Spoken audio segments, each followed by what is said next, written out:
So I decided that I need to just boldly record and profess my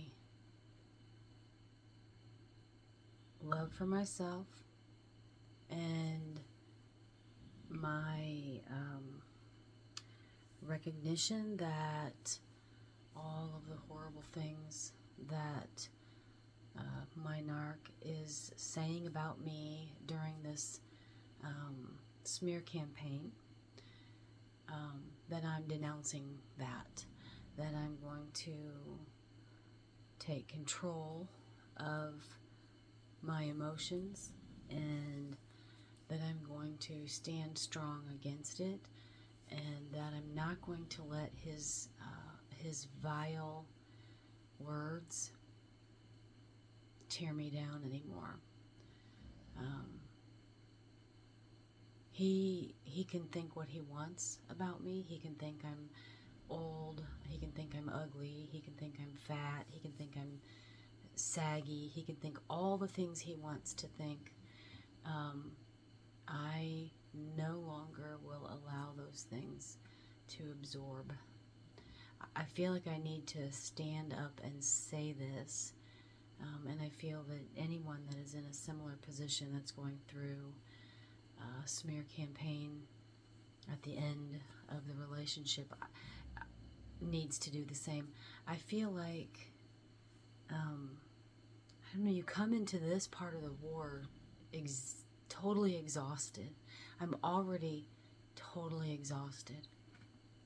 I'm already, beaten down, and I was crawling across the finish line, finally getting him out, just gave me, this sudden feeling of relief, and, hi, and, I thought I could rest. I thought I can finally rest, and that I was at the easy part, I guess is what I'm trying to say. And what I now feel as I'm in it is that I'm not at the easy part at all. I literally have to gear up for, like, I'm going back into the fight exhausted for the final round. And like, the final round is the hardest. And I knew, I've heard all of this, so I knew to expect a smear campaign. But what I didn't know that you're coming into it with your emotions completely off the charts. I'm already, I'm scared, I'm tired, I'm beaten down from, all the insults for so many years, and the rage and the screaming, and I've had this adrenaline fight or flight syndrome going on for so long, and then all of a sudden it stops, and here I am in this quiet solitude, pretty much compared to the way it was. And so then at first I go, okay, I got to lead into this. I got to get used to this. This is the new normal. And so I force myself sort of to deal with the calm and deal with the quiet, and, get used to that change in atmosphere. And then I let my guard down a little bit, and I'm like, okay, finally I can relax. And I'm relaxing, and then I start seeing all of these terrible things, being posted about me. And the worst part is they're so untrue. They're completely flip-flopped, completely untrue. And you're shocked all over again.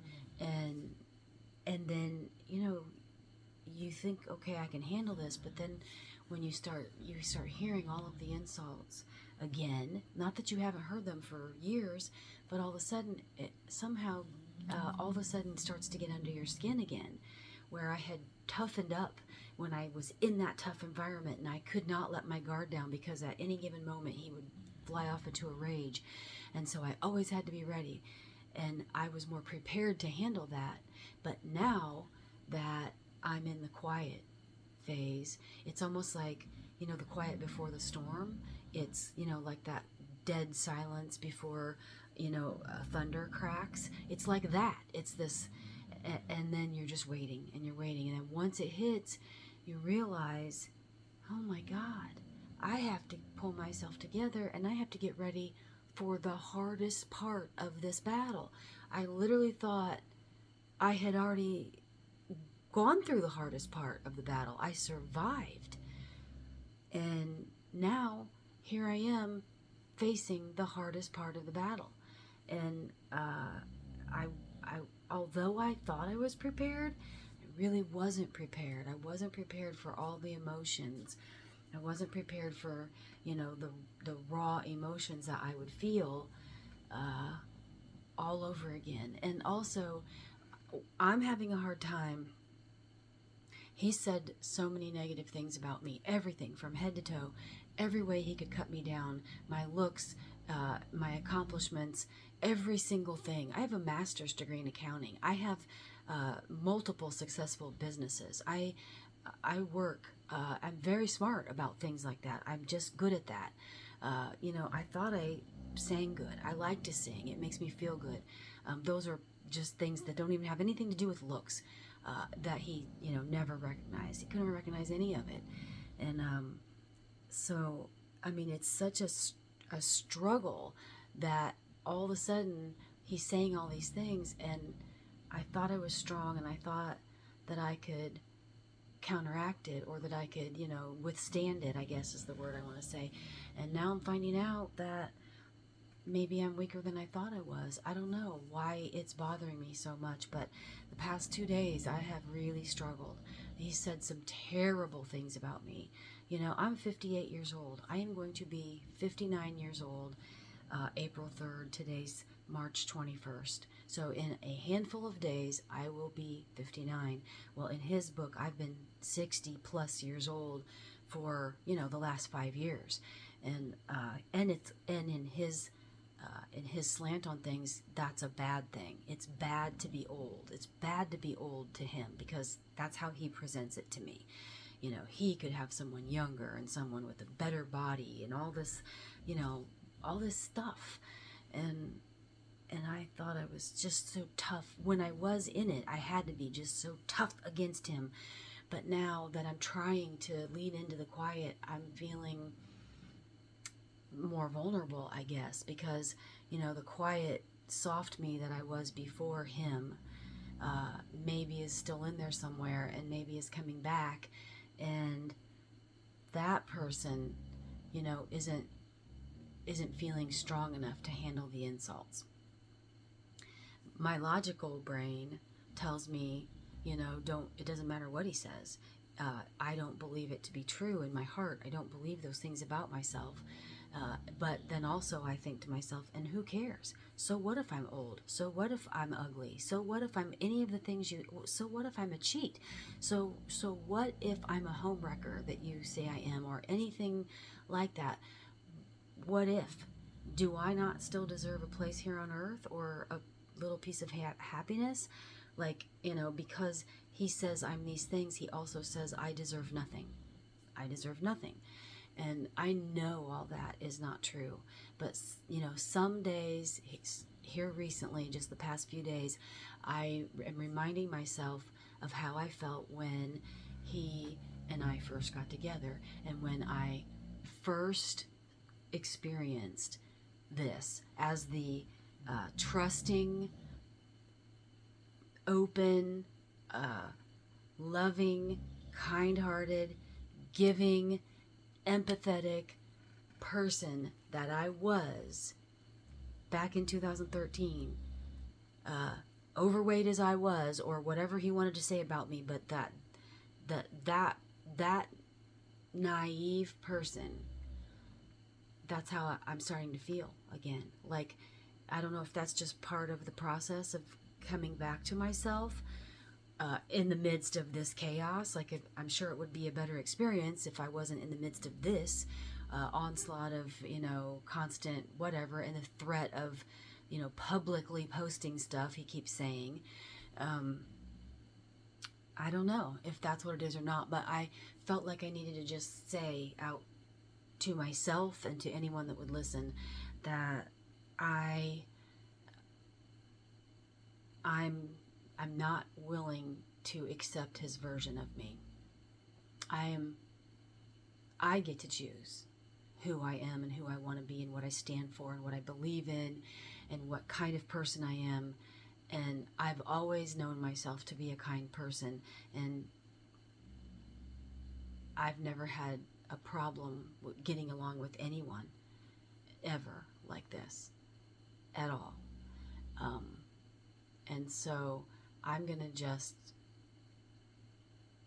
say this with confidence, and I'm going to breathe it into reality. I'm going to speak it into reality, and I'm going to ask God to come into the situation and, wrap his arms around me and protect me through this storm and remind me whose child I am. And I'm refusing to let the devil in this narcissistic body named John destroy me. And if you're in the similar situation and you're out there just feeling like you're climbing the walls too, like you're, almost ready to die in the silence of whatever, knowing that it's peace, but almost your brain is so wired for chaos now that it's hard to grasp that. And if that is you, then I am saying to you, step up and proclaim victory over the situation and take back your happiness and take back your freedom and take back your right to choose, what you do, what you wear, how you talk, what you do, what you think, all the things that they strip from you, that you can still be happy, that you deserve to be happy. We deserve to be happy. I'm having a hard time with that because, he would say, why are you tanning at 60? Why do you get your nails done? You're just everything. Like, you lost all this weight and you think you're so good looking, and just anything to degrade me that made me feel like I wasn't entitled to all the things that any woman could do freely. Choose clothing, wear, nail polish, wear makeup. For a long time, I stopped wearing makeup. I barely wear makeup, but for a long time, I wouldn't wear any makeup at all. I wouldn't even wear perfume because he would question me if I did. Where are you going? Why are you doing that? You sure look nice when you go out of the house, but you don't do that when you're home. He would always say these things. He gets mad because I wear, this is a nightgown. It's not really a nightgown, but it's like a, house dress I wear. I just got out of the shower and I put something comfortable on, and I like to wear these in the summer. But he says, I'm 60 and I am just trying to seek attention, and I shouldn't be dressing like that. And, anything that gives me any happiness or joy, it was not for me. That was not for me. It would be for someone else, but not for me. And that, beautiful young 35-year-old or 25-year-old woman wouldn't have to wear makeup, and she's just beautiful naturally, and and she has a perfect body naturally, and she's happy, and she's happy-go-lucky and fun-loving and feminine. And he also said to me recently, you aren't feminine, you're mannish. He literally told me I was mannish. And what he means by that is, I'm a businesswoman, and I have to do, I flip houses, I have to go into construction sites, and I have to, make decisions and talk to contractors about what's getting done, make sure things are getting done. I have a tax business, and I'm an IRS tax resolution specialist. I'm an enrolled agent, and so I negotiate deals with the IRS, not deals, that's not the right word, but I negotiate settlements with the IRS, with all kinds of revenue officers. That's what I do every day, all day. And I own a liquor store. And so all of those things, and some apartments, I own an apartment building and some houses that I rent. I have to be in control to do that, right? That's what I have to do. I have to present a confident image of myself, or, you know, put forth a confident version of myself. I have to make decisions. People come to me for decisions. If you want to call that mannish, I don't know what to tell you, because he didn't do it. He did not provide. He would not make money. He did not have a job. Somebody had to do it, and he was not leading like, you know, he says he was. So I'm proclaiming all the things that I think I am, that I deserve to be. I am not mannish. I am a woman. I am a businesswoman. I am successful. I, you know, went to college for 7 years. The only higher up degree I could get would be a doctorate. I pursue things, and I get to I continue to pursue them until I'm successful. And, you know, I should be fine. I am fine with myself. I am fine with myself. I am happy with myself. And I am not going to let him destroy me. That's all I have to say. It took me 16 minutes to say it. But if this is you, I would say do the same thing. It's time to take back your happiness. We deserve this. So I'm just going to keep posting some videos like this. They're going to be kind of crazy. I don't know what I can share of him. I would love to share videos of him calling me names, walking through the house, making threats. I would love to, I think I can share some audio, but I'm not so sure about video. I don't want to do anything, you know, that's not legal. But I'm trying to share my story. I'm not trying to cause grief for him.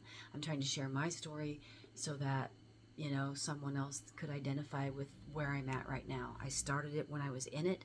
I did it for quite a while when I was in it, and I tried to make sense of it all for people and for myself, really.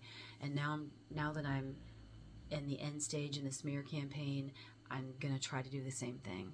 So that's it. You're going to see some funny videos, some odd videos from me. I don't even know what the next one's going to be, but this is the one I felt like I needed to do right this minute tonight. So take care, hug yourself, and I love you all.